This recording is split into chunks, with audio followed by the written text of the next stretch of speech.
already did one whole bin, and I'm gonna do another beautiful bunch, and then we're gonna make a salad. Okay, so first things first, you want a good colander, some good kale, preferably organic. You can do curly purple, curly green. There's also dino kale, which is good. So once it's unwrapped, you want to take the leaves apart, set them down in the sink. You can see my faucet right here. So I'm just going to start rinsing. I rinse so that the water runs down in between the leaves. And then I turn the water off. I take the stem like this. I wrap my forefinger and my thumb around the base and I peel it off. So what's left are the leaves and the stem I can compost. Or you can also roast, you can season them, you can kind of make kale fries, if you will. The dogs really like them. So it's a nice treat for them, some greens. Make sure it's roasted rather than raw. They digest it better. Okay, so I do that with the whole bunch. All right, so I have a whole fresh basket colander of rinsed kale. It's in its whole leaf form still, so now I'm gonna chop. So one really important thing when you chop, first I'm gonna drain the water out. All of the rinsed kale and put it in a bin. It's not quite ready yet, that's why it's in this bin. I'm gonna show you the next step. Okay, so now we chop. I have my bin. I have my cutting board with a nice sharp knife. And then I have the little colander hanging out in the sink. Okay, so now we chop. Clean, dry knife, clean hands, and then you want to grab a manageable piece of kale. And you want to make sure that it's in like a tiny little bunch. Make that claw with my hand. Always making sure to keep your fingers protected. So my video cut off, but as I was saying, this is a little bit more work, but it is also less waste in the long run. It also helps you connect more with your food, and because there is some time that is required to put into something like this, it's not a crazy amount of time, but it is some time. You can take that time to also listen to a great podcast or a book. Right now I'm listening to I'm Still Here by Austin Channing Brown. It's really good. It's on Audible. She's the author and also the narrator. So it just really helps you connect more, or at least me, with the person's story and where they're coming from. And right now with how so many of us are waking up to what is happening, all the more reason to educate yourself while you're also planning your meals. Another really cool part about really connecting with your food and taking the time to prepare your food and not just opening up a plastic bag of already prepared food that someone else had to do for you. So this is another way to really connect with the source. And that may seem a little, I don't know, silly, but it is true. Okay, so I have a nice heaping basket of chopped kale, and now I'm going to run it under cold water one more time. Nice chilly water. Turn that water off, give it a good shake. Sorry, I'm such a great camera person, can't you tell? And then you're going to pop it in your little colander guy.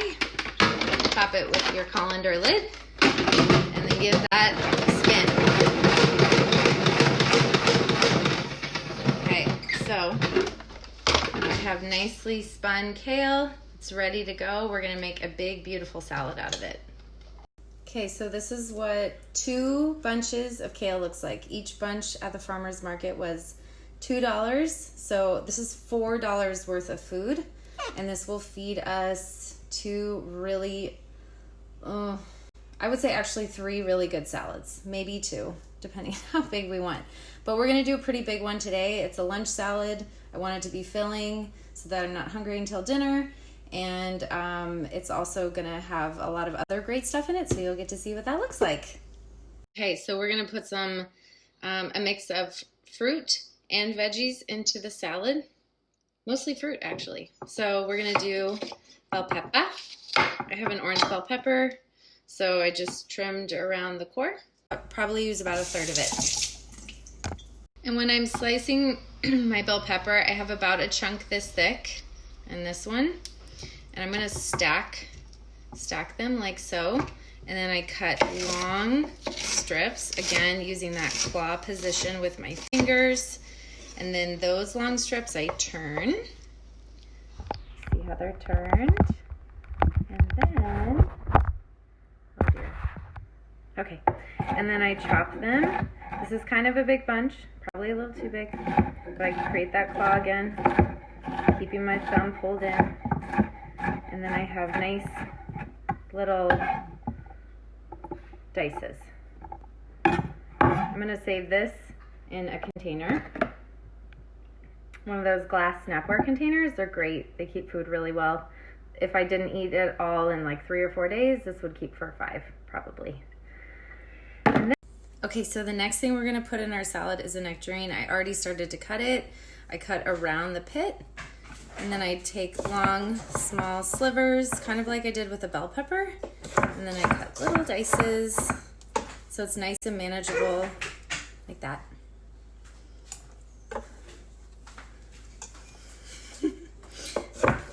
And I'm just gonna keep doing that with the remaining pieces of fruit until it's all done.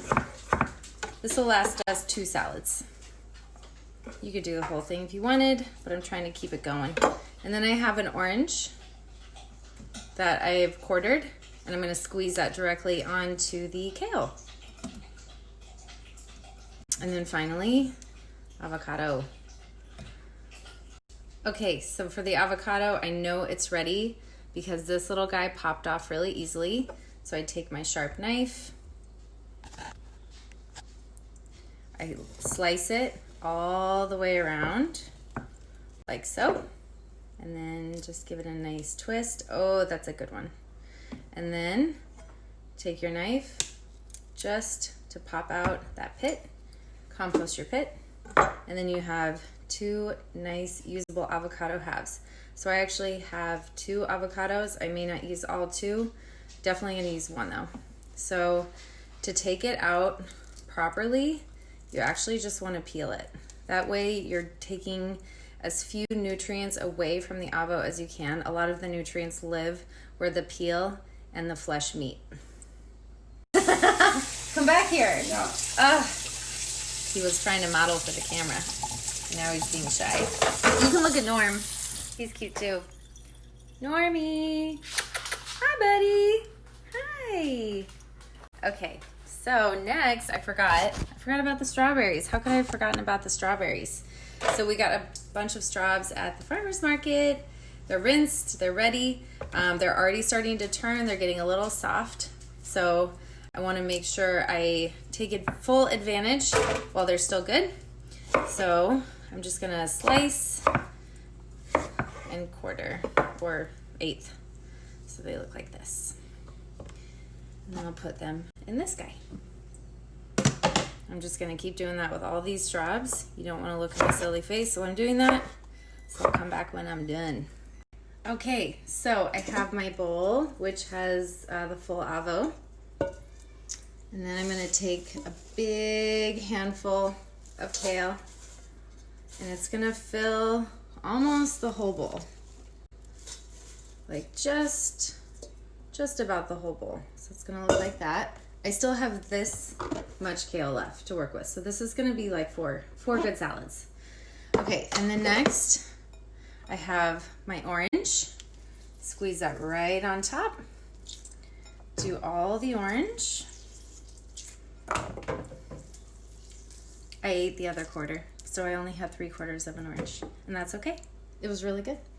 I'm gonna rinse my hands because they're a little bit messy. And then I have a little bit of apple cider vinegar just to splash on top.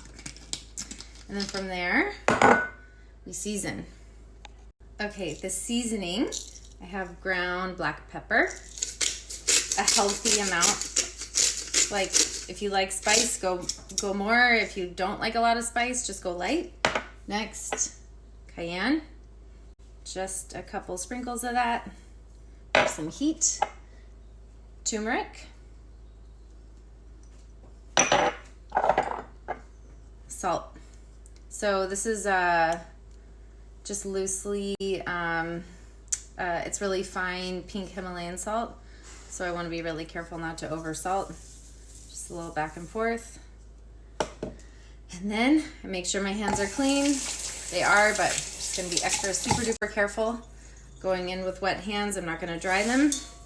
And I want to make sure the fat from the avocado is getting dispersed throughout. So don't be shy. Okay, so once it's fully massaged, it's a really beautiful bright green color. Whoops. And it's tender. When you bite into it, it's not really hard. It still has a nice crunch, but it's much more tender. It's not as bitter. It almost has a sweetness coming to it from the fat and the salt and the acid. So those are the three keys. Fat, salt, acid. Fat, avocado. You can use olive oil. I prefer avo. Salt. Pink Himalayan salt's my favorite. And then the acid would be apple cider vinegar and that orange. Okay? So once that's all in, then we add the rest. I have a whole can of chickpeas that I've rinsed and drained. I have some leftover quinoa that it's not really enough for a meal, so I'm tossing it in. Nectarine. From here, I'm adding some really finely chopped red onion. Not a lot, just enough. Some diced carrots. I did those yesterday, so it's nice to just have. You don't have to worry about it. Those diced bell peppers. Tons of strawberries. I'm not going to use all of them. I want to save them for some other stuff. And then hemp hearts. They're so good for you. Yes, they are expensive. Buy them from Costco. Thrive Market has good deals on them sometimes. Whole Foods, Trader Joe's. And they add a really nice mouthfeel. They almost have a cheesiness to them. And they have omega-3 fatty acids and protein. Oh, and fiber. So this is what it looks like. It's beautiful. Lastly, you just toss it all together. So I grab tongs and I gently just want to move the ingredients around, not trying to bruise anything. So take your time, no need to rush. It smells amazing. It smells like a fresh garden. It's a dream. And then once it's all mixed up, then you serve. Grab a nice bowl. It's gonna be big. This is a meal right here. Has your protein, complex carbs, fiber, flavor, sweet, salty, spicy, savory. Voila. Bon appetit.